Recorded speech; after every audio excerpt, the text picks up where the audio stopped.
उत्तर प्रदेश के एक छोटे से गांव का नाम था सूरजपुरा। गांव छोटा था, लेकिन वहां की सुबह बड़ी खूबसूरत थी। खेतों में लहराती फसलें, कच्ची गलियां और लोगों के चेहरों पर सादगी। गांव से थोड़ी दूर एक पुरानी पक्की सड़क गुजरती थी जो शहर को जोड़ती थी। उसी सड़क किनारे एक छोटा सा ढाबा था। मोहन का स्वाद घर। मोहन करीब 40 साल का साधारण लेकिन मेहनती इंसान था।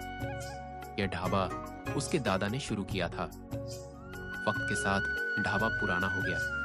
दीवारों की पुताई उतर चुकी थी, छत में दरारें थीं। मोहन की पत्नी गीता अक्सर कहती, इतना मत सोचो जी, भगवान मेहनत का फल जरूर देता है। मोहन हल्की मुस्कान देता, फल कब देगा गीता? अब तो ग्राहक भी कम हो गए हैं। उनका 11 साल का बेटा चंदन पास बैठा सब सुनता रहता। एक दिन पूरा दिन बीत गया, लेकिन एक भी ग्राहक नहीं आया। रात को मोहन चूल्हे के पास बैठा उदास था। चंदन बोला, पापा, आप हार क्यों मान रहे हो? बेटा, जब मेहनत का नतीजा ना दिखे तो मन टूट जाता है। चंदन ने मासूमियत से जवाब दिया, मन टूटे तो उसे जोड़ लो पापा, जैसे आप टूटी कुर्सी जोड़ते हो। मोहन कुछ पल के लिए चुप रह गया। अगले दिन दोपहर में एक बस आकर रुकी। उसमें से एक मध्यम उम्र का आदमी उतरा, सादा कपड़े लेकिन चाल में आत्मविश्वास।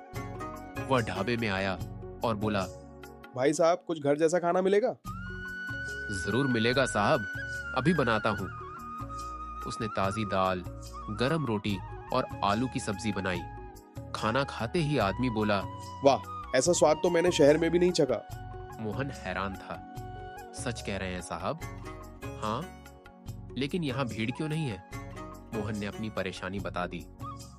आदमी ध्यान से सुनता रहा, फिर बोला, ढाबा पुराना हो सकता है, लेकिन इरादे पुराने नहीं होने चाहिए। बाद वही आदमी फिर आया। इस बार उसके साथ 2 और लोग थे। वह बोला, मोहन जी, मैं शहर में एक टूरिस्ट बस कंपनी चलाता हूँ। मैंने आपके ढाबे और आपकी ईमानदारी की चर्चा सुनी और देख भी ली। अब से मेरी हर बस यहाँ रुकेगी। मोहन की आंखें भर आईं। सच में साहब? हाँ, लेकिन स्वाद और ईमानदारी ऐसे ही रहनी चाहिए। ढाबे पर बसें रुकने लगी, भीड़ बढ़ने लगी। पुरानी दीवारों पर नई पुताई हुई, छत की दरारें भर दी गई। चंदन खुश होकर बोला, पापा देखा, टूटी कुर्सी ही नहीं, टूटा मन भी जुड़ जाता है। मोहन मुस्कुराया।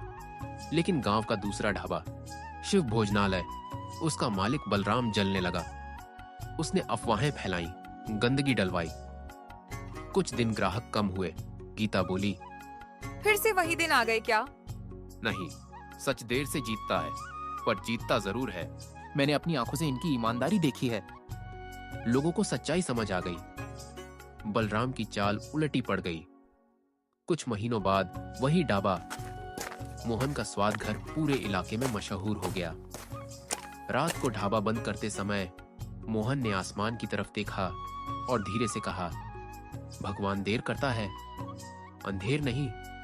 चंदन पास खड़ा मुस्कुरा रहा था।